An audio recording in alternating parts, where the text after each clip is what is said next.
Broiler कुखुराको मासु नखाने बुढी भनेर बिहान बिहानै फोन गर्नुभएको थियो बुढोले।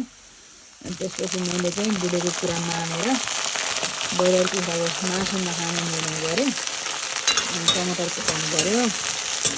अनि साग खाने आज होइन। अब मासु मात्रै सधैँ खानु पनि सकिँदैन, त्यही पनि अहिले कुखुराको मासुमा रोग आएको छ अरे। बुढोको बिहान बिहानै कल आएको थियो, त्यही भएर आज मासु नपकाउने, मात्रै सागसँग भात खाने। अब यो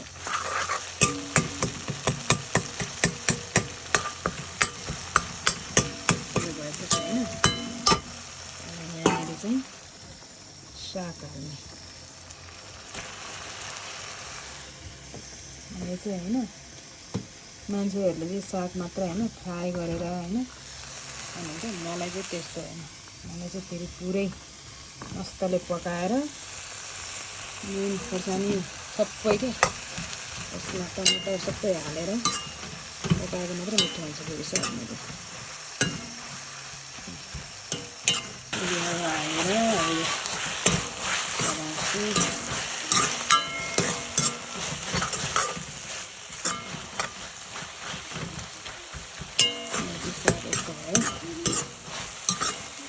मेरो साग पकाउने स्टाइल है। फेरि अरूलाई चाहिँ पुरै साग मात्रै केही नहालिकन फ्राई गरेको मन पर्थ्यो रे, मलाई चाहिँ त्यस्तो साग मन पर्दैन।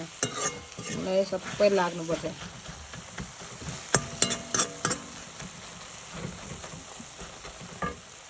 यतिको भएपछि बल्ल मिठो हुन्छ मेरो साग मलाई के। साथी मेरो चाहिँ यो टमाटर साग होइन काट्यो, म चाहिँ यसरी साग पकाएर खान्छ है।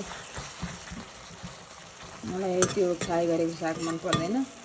यस्तै गरेर सबै थोक हालेर होइन पकाएपछि बल्ल मिठो हुन्छ साग मलाई। अब यसमा रस के नहाल्ने, टमाटरको ग्रेभी यतिको निस्कियो है। अब यतिकैमा खाना खानु,